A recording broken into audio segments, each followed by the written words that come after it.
Página 9. Ciencias naturales. Sexto grado. Bloque 1. ¿Cómo mantener la salud? Ámbitos: el ambiente y la salud, la vida, el conocimiento científico. La salud es un estado de completo bienestar físico, mental y social, y no solamente la ausencia de enfermedad. Página 11. Bloque 1. Tema 1. Coordinación y defensa del cuerpo humano. Aprendizaje esperado. Durante el desarrollo de este tema, conocerás algunas de las funciones del sistema nervioso y aprenderás la importancia de evitar acciones que le causen lesiones o infecciones. También argumentarás la importancia de una alimentación correcta para fortalecer el funcionamiento del sistema inmunológico. El sistema nervioso. Al mismo tiempo que lees este libro, realizas otras funciones, como respirar o escuchar los sonidos a tu alrededor, a la vez que tu corazón bombea sangre a tu cuerpo. Quizá también tu estómago esté digiriendo algún alimento que consumiste. Todo esto lo coordina tu sistema nervioso. El cerebro tiene una superficie compleja, caracterizada por hendiduras y pliegues. Página 12. Reacción. Registra, describe y explica. Materiales. Regla de 30 centímetros. Linterna.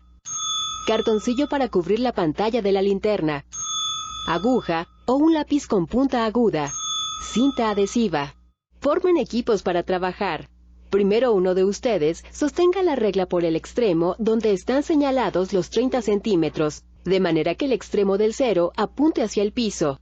Por turno, cada uno coloque los dedos pulgar e índice en posición de atrapar la regla, sin tocarla, justo debajo del extremo inferior, como se ve en la ilustración. Pidan al compañero que suelte la regla como él desee. Al hacerlo, quien esté en posición de atraparla, hágalo cerrando los dedos lo más rápido posible. Registren en una tabla en qué marca de la regla consiguió atraparla cada uno. En la tabla de la derecha se indica el tiempo de reacción relacionado con la distancia recorrida por la regla antes de atraparla. En promedio, las personas tardan 0.15 segundos en reaccionar. Cada miembro del equipo reaccionó con diferente rapidez. ¿A qué se debe esto? ¿Todos los miembros del equipo estuvieron igual de dispuestos a realizar el ejercicio? Si fue así, ¿por qué mostraron diferentes tiempos de reacción? Esto depende de su estado de alerta y su voluntad para atrapar la regla cuando el compañero la suelta. Expliquen en sus cuadernos sus respuestas. Ahora pinchen el centro del cartoncillo con la aguja o la punta del lápiz. Tomen la linterna y peguen el cartoncillo a la pantalla con cinta adhesiva. Enciendan la lámpara. Con mucho cuidado, dirijan la luz al ojo de un compañero y obsérvenlo. ¿Qué le sucede a la pupila al acercar la luz? ¿Qué le pasa cuando retiran el haz de luz? ¿Se puede controlar esa reacción? ¿Interviene en ella la voluntad?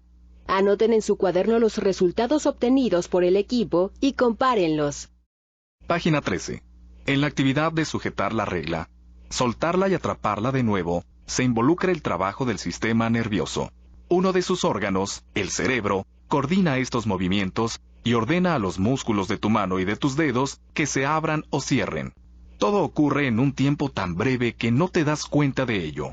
Cada integrante del equipo tarda diferente tiempo en reaccionar, como lo observaron en los resultados obtenidos durante la actividad. El sistema nervioso de cada integrante del equipo muestra valores diferentes de rapidez. Los movimientos para atrapar la regla dependen de la voluntad y actitud para hacerlo. Por el contrario, los de la pupila ocurren sin que la voluntad intervenga. Nuestro organismo genera movimientos voluntarios e involuntarios, todos regidos por el sistema nervioso.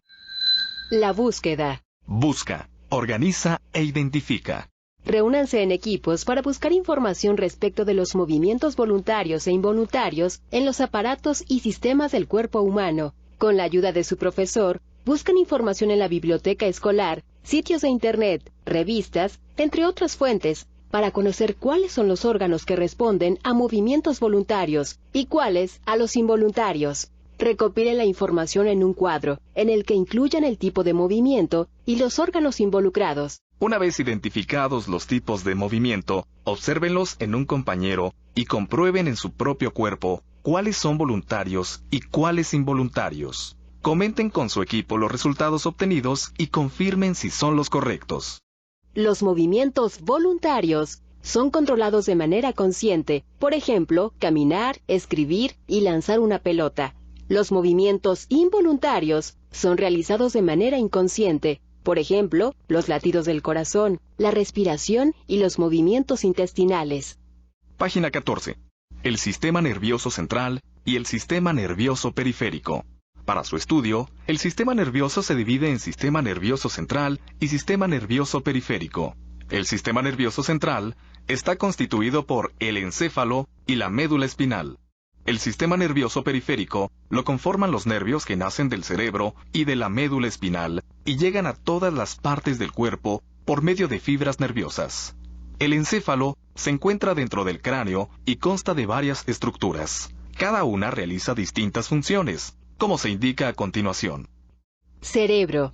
Es el órgano más grande del encéfalo. Está dividido en dos mitades o hemisferios y presenta hendiduras y pliegues que le dan el aspecto de una nuez pelada. El cerebro almacena enormes cantidades de información, realiza millones de actividades todos los días y es capaz de llevar a cabo varias acciones al mismo tiempo, como interpretar lo que ven los ojos, así como pensar y controlar muchos de los movimientos del cuerpo.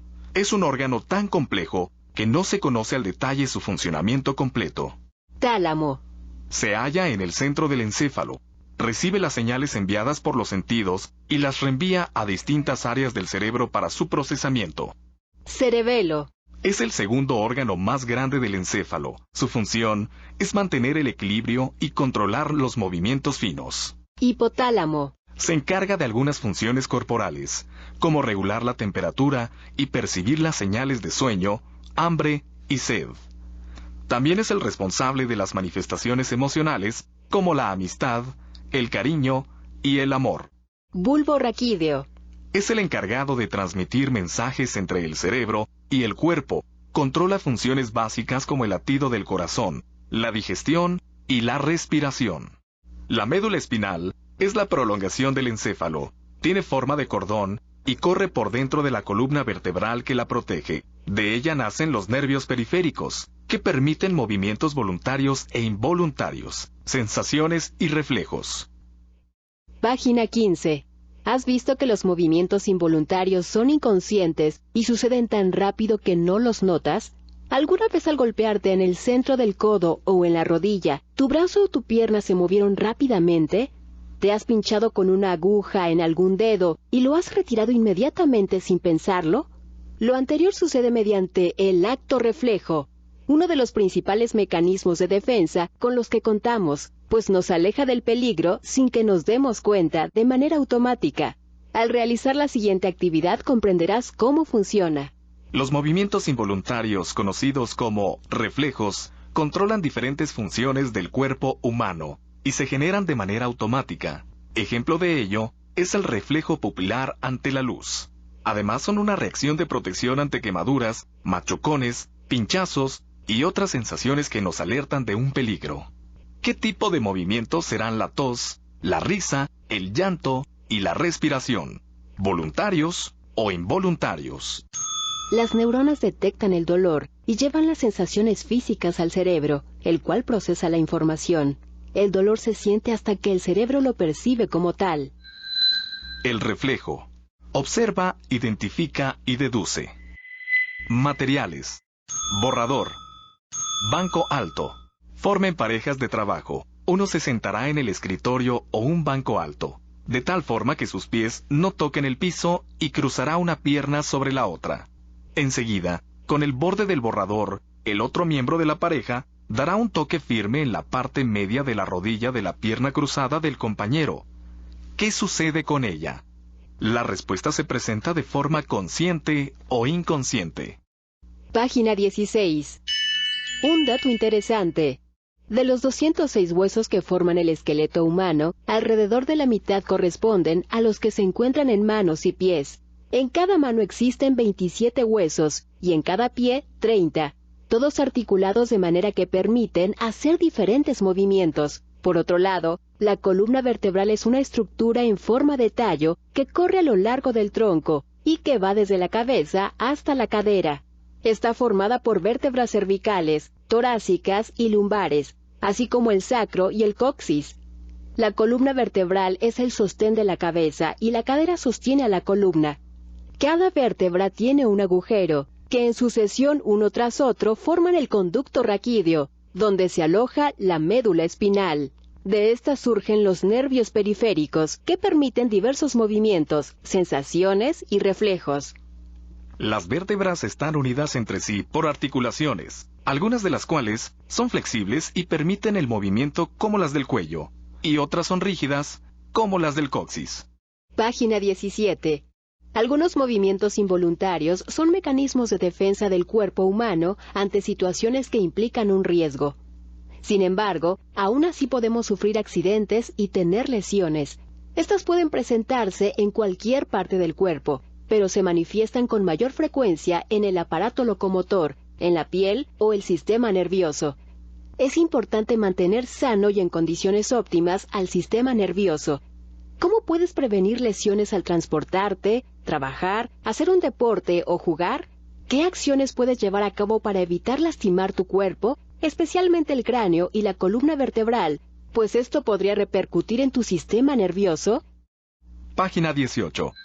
Medidas preventivas. Analiza, reflexiona y concluye. Lee el siguiente texto con detenimiento. Luego, en grupo, comenten y discutan acerca de su contenido.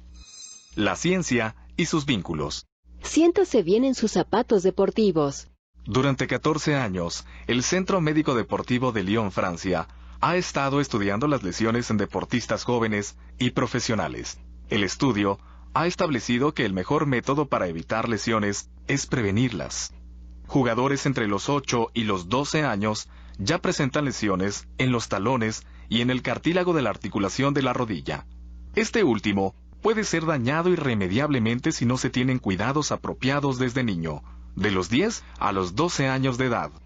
Las caderas se pueden dañar, particularmente cuando los jugadores están cansados y corren el riesgo de sufrir fracturas como resultado de caídas o colisiones. La columna vertebral se puede dañar al recibir impactos bruscos por los movimientos del juego y no tener amortiguación en los talones.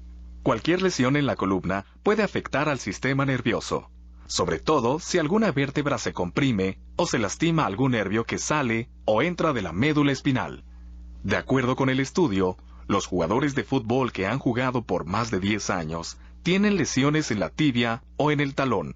Una deformidad causada por usar zapatos demasiado flexibles se conoce como pie de futbolero. Si un zapato es demasiado rígido, restringe el movimiento.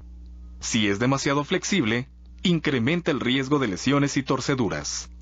Un buen zapato deportivo debe diseñarse considerando algunos criterios. Debe dar soporte al pie, y en particular a la articulación del tobillo, para evitar torceduras, inflamaciones y otros problemas. Además debe proveer al deportista de una buena estabilidad. De esta manera, no se resbala en la tierra mojada ni patina en una superficie demasiado seca. Finalmente, debe amortiguar los impactos, sobre todo aquellos sufridos por los jugadores de voleibol y básquetbol, quienes están constantemente saltando, lo que puede dañar su columna vertebral. Es importante utilizar calzado adecuado durante las actividades deportivas. Defectos en los pies provocan una mala posición al caminar. Página 19. Seguridad en la escuela. Observa, identifica y previene. En grupo y en compañía de su profesor, hagan un recorrido por la escuela e identifiquen las actividades que se realizan en los salones, el patio y los baños que puedan provocar accidentes. Tomen en cuenta los útiles escolares que puedan causarles algún daño. Si reflexionan con atención en los datos que observaron, podrán formular algunas medidas para prevenir accidentes en la escuela. Reflexiona y compara lo escrito en la tabla con las siguientes situaciones que pueden ocasionar accidentes al interior de la escuela. Entrar y salir corriendo del salón o los baños. Abrir o cerrar rápidamente la puerta. Jugar con bolsas de plástico, objetos de vidrio, filosos o punzocortantes. Jugar, empujarse o jalonearse en las escaleras. Dejar objetos tirados en el piso y el mobiliario en desorden. Trepar y saltar en muebles, bardas o barandales. Observen detenidamente la imagen de esta página. Señalen y expliquen las situaciones que están a punto de provocar un accidente. ¿Qué pasaría si no existiera el barandal? Finalmente, elaboren un periódico mural. un tríptico o algún cartel en el que promuevan entre sus compañeros y la comunidad escolar la cultura de la prevención de accidentes. Prevención de accidentes. Con base en lo que has aprendido, contesta las preguntas. ¿Qué acciones debes evitar para proteger tus órganos cuando practicas algún deporte? ¿Qué acciones de la vida cotidiana o deportiva pueden provocar lesiones en la columna vertebral?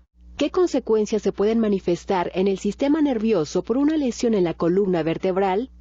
Si una persona al brincar cae sobre los talones y otra al hacer lo mismo cae sobre las puntas de los pies, ¿cuál consideras que puede sufrir una lesión? ¿Qué recomendarías para que los deportistas se protejan según el deporte que practican? ¿Qué medidas preventivas debemos seguir para evitar lesiones en cada una de las siguientes situaciones? Al estar sentado, al dormir, al levantar objetos pesados, al trasladarte en cualquier vehículo, al practicar deporte, al subir o bajar escaleras. El ejercicio y el deporte son actividades que favorecen la salud. Realizarlos con precaución ayuda a tener un organismo sano. Página 20. Los riesgos. Identifica, registra y analiza. Con la supervisión y ayuda del profesor, dividan su grupo en 3 equipos. Un equipo elaborará una lista de situaciones que pueden provocar accidentes durante los juegos que realizan y propondrá medidas de prevención para evitarlos. Otro hará lo mismo con respecto a los deportes que practican. La parte del grupo que resta hará su lista pensando en accidentes en el transporte que utiliza cotidianamente. En grupo, analicen la información y elaboren una conclusión que incluya las acciones que puedan dañar su salud, sobre todo su sistema nervioso. Página 21. Evitar que se dañe tu cuerpo es importante. Esto lo logras poniendo en práctica medidas adecuadas para prevenir accidentes, tales como usar el equipo necesario para practicar algún deporte, por ejemplo, casco, rodilleras, coderas y zapatos adecuados. Al transportarte, utilizar cinturón de seguridad si vas en automóvil, o seguir las indicaciones del operador del camión o autobús, además de bajar o subir cuando el transporte haya parado. Usar el pasamanos y las agarraderas para desplazarte dentro. Cruzar la calle por la esquina o por el área de peatones. Seguir las indicaciones de policías o personal de tránsito y obedecer las señales de vialidad. En los juegos, evitar acciones que comprometan tu integridad, como los movimientos bruscos que te dañen a ti o a otra persona. Evitar el uso excesivo de la fuerza y las situaciones de riesgo. Prevención de infecciones en el sistema nervioso. El sistema nervioso también puede infectarse. Ejemplos de este tipo de infecciones son poliomielitis y cisticercosis, que pueden tener consecuencias graves, u otras como la hidrofobia, rabia, de consecuencias fatales, por lo que deben ser atendidas a la brevedad posible. Para evitar la poliomielitis, necesitas estar vacunado. En el caso de la cisticercosis, la puedes evitar consumiendo carne en buen estado y cuidando que quede bien cocida. En cuanto a la rabia, si convives con animales domésticos, estos deben estar vacunados contra esta enfermedad. En caso de sufrir una mordedura, acude de inmediato a la clínica, hospital o unidad de salud más cercana. Página 22. El sistema inmunológico. El enfermo. Observa, recuerda e interpreta. Algunas veces, cuando te contagias de ciertas infecciones, el médico solo te indica beber líquidos y permanecer en reposo. En otras ocasiones, te prescribe medicamentos. Responde las siguientes preguntas. ¿Qué hace tu cuerpo para contrarrestar las infecciones en cada caso? ¿Cuál es la importancia de seguir las recomendaciones del médico? El cuerpo del ser humano puede dañarse de forma interna o externa por lesiones visibles que afectan a aparatos y sistemas que regulan muchas funciones, pero también puede dañarse por causas que no se notan a simple vista, como enfermedades e infecciones. Algunas enfermedades e infecciones se contraen del medio y afectan a órganos y sistemas como el respiratorio o el digestivo. El cuerpo cuenta con un sistema que proporciona inmunidad al contrarrestar estas enfermedades e infecciones. Para reforzar tal sistema se aplican las vacunas, que evitan algunas infecciones o las vuelven menos agresivas. El reposo suele indicarse en caso de enfermedad. Página 23. El sistema inmunológico. busca, organiza y concluye. En equipos y con la ayuda de su profesor, buscan información en libros de la biblioteca escolar, de aula, sitios de internet, revistas u otras fuentes que aborden el significado de sistema inmunológico, elementos que lo forman, cómo se favorece su funcionamiento y los factores que afectan su correcto desempeño. Concentren en una tabla, cartulina o pliego de papel la información que obtengan y expónganla ante el grupo. Pueden utilizar una tabla como esta. Sistema inmunológico. ¿Qué es? ¿Cómo está conformado? ¿Cómo se favorece su correcto funcionamiento? ¿Qué lo puede dañar? Intercambien la información con los demás equipos y elaboren una conclusión grupal. Por último, comparen la información que obtuvieron con la de la columna derecha. Recuerda buscar en un diccionario las palabras cuyo significado desconozcas. La vacunación previene contra enfermedades. En el cuerpo humano existen sustancias, estructuras y procesos que defienden al organismo de factores externos que pueden dañarlo. Por ejemplo, la piel, las secreciones, los vellos de la nariz y el cerumen de los oídos, entre otros. Además, existe todo un sistema inmunológico capaz de detectar y eliminar microorganismos que producen enfermedades, así como destruir células dañinas provenientes del mismo organismo, por ejemplo, las de algún tumor.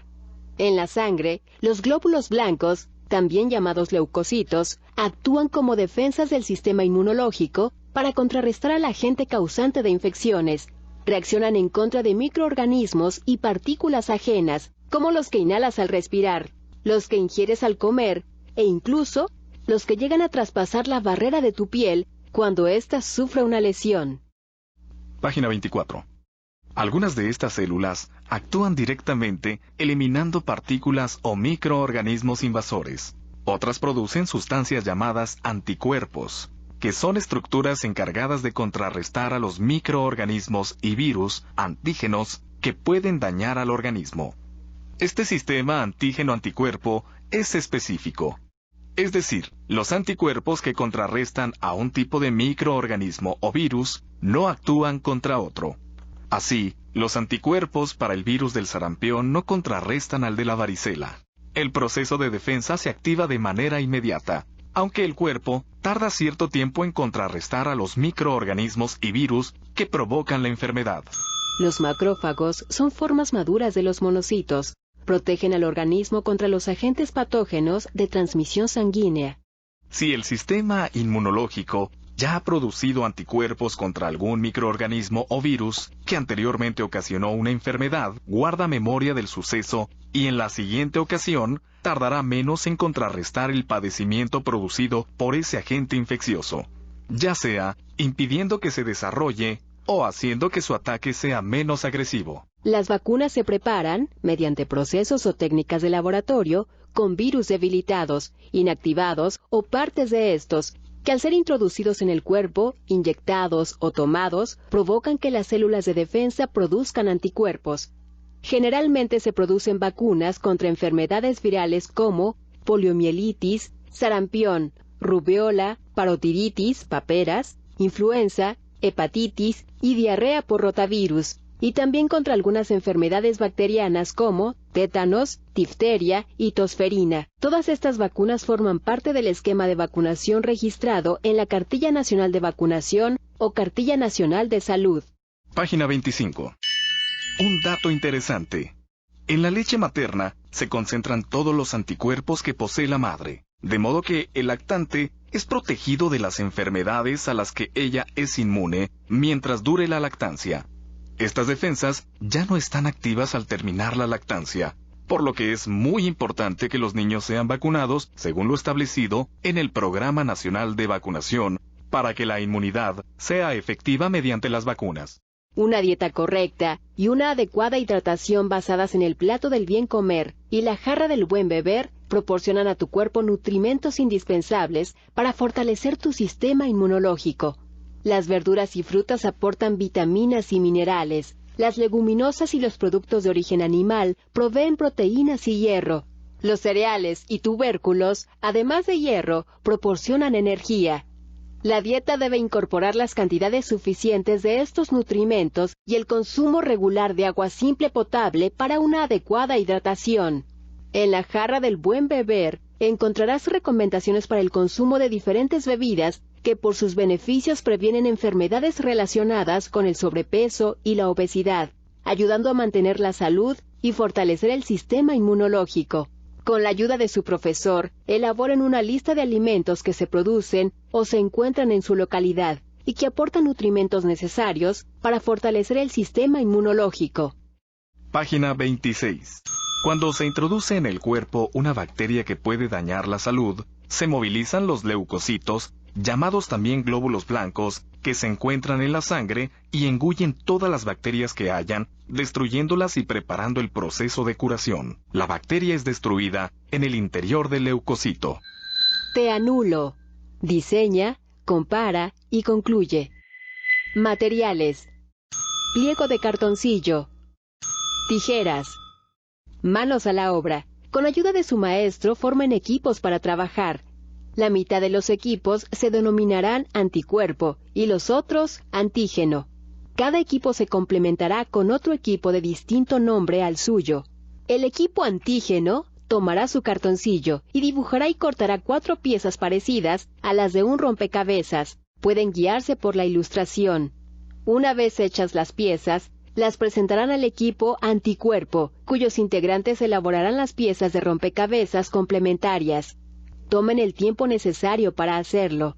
Recuerden que las piezas que hagan los equipos anticuerpo deben embonar perfectamente en las hechas por sus compañeros del equipo contrario, antígeno. Traten de hacerlas en el menor tiempo posible. ¿Qué elementos del sistema inmunológico puedes comparar con las piezas de cartoncillo hechas por ambos equipos? ¿Todos los equipos pudieron elaborar adecuadamente sus contrapartes de cartoncillo? Cualquiera de las piezas que elaboró el equipo antígeno embona en cualquiera de las piezas del equipo anticuerpo. ¿Qué piezas son complementarias de cuáles contrapartes? Elaboren una conclusión entre los miembros del equipo respecto a cómo se acoplan las piezas a sus contrapartes y qué relación existe con lo que sucede en el organismo, específicamente entre los anticuerpos y los antígenos y los microorganismos.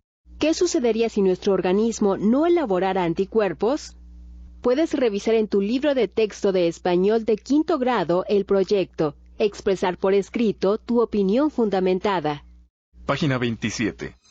La ciencia y sus vínculos. Existen vacunas hechas de partes de bacterias o de los productos de ellas, como las de tétanos, difteria, tosferina y neumonía. La vacunación es uno de los recursos más utilizados para el control de enfermedades infectocontagiosas como tuberculosis, hepatitis, rubeola, entre otras. En los años 50, en Estados Unidos, muchos niños se enfermaron de poliomielitis a pesar de haber sido vacunados. Esto fue consecuencia de una preparación inadecuada de la vacuna. El hecho propició conocer mejor el virus y la enfermedad y perfeccionar el proceso de elaboración de la vacuna. Existen enfermedades virales que en la actualidad están completamente controladas, como la viruela, que fue la primera enfermedad que se combatió mediante vacunación y está erradicada en todo el mundo. Por eso, las autoridades sanitarias ya no producen vacunas contra ella. La poliomielitis ocasiona parálisis. Es una enfermedad de la infancia causada por un virus. La vacuna contra esta enfermedad se desarrolló en los años 50 y 60. Página 28.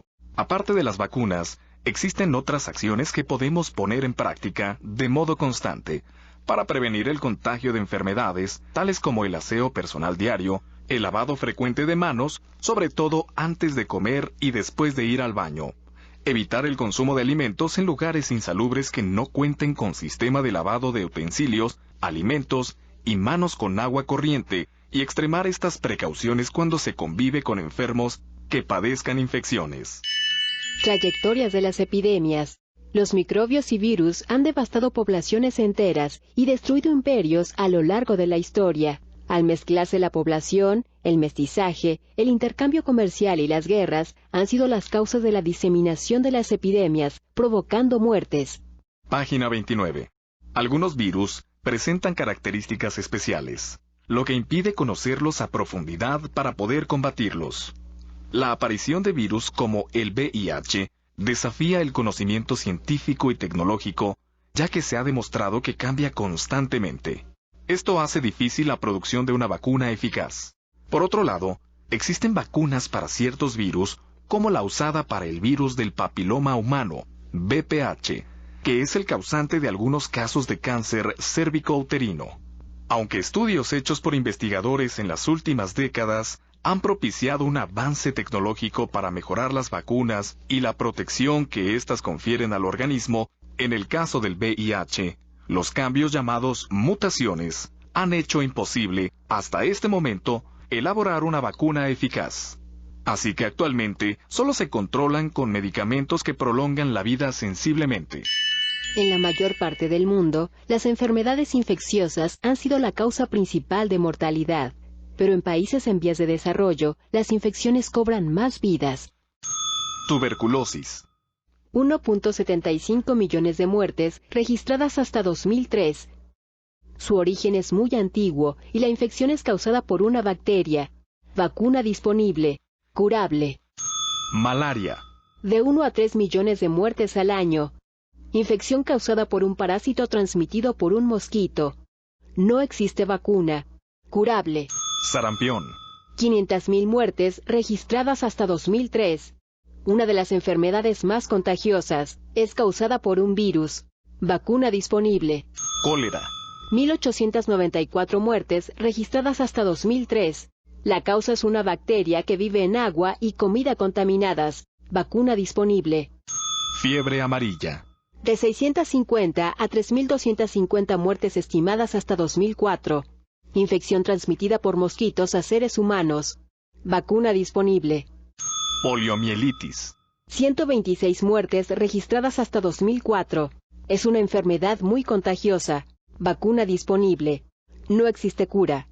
Influenza. 250.000 muertes al año. Causada por un virus. Se transmite fácilmente. Al toser una persona infectada, el virus viaja por el aire. Vacuna disponible, pero el virus muta rápidamente. SIDA. 3.1 millones de muertes registradas hasta 2004. Causada por un virus. No existe cura o vacuna. Los macrófagos son glóbulos blancos que tragan y digieren los desechos celulares y agentes patógenos. Consulta en www.censida.salud.gov.mx. En ocasiones las infecciones saltan de una especie a otra, por lo que los seres humanos se pueden contagiar de enfermedades que se originaron en animales o viceversa. Vacuna contra la influenza AH1N1 está disponible desde el otoño de 2009 para inmunizar a las personas contra esta enfermedad.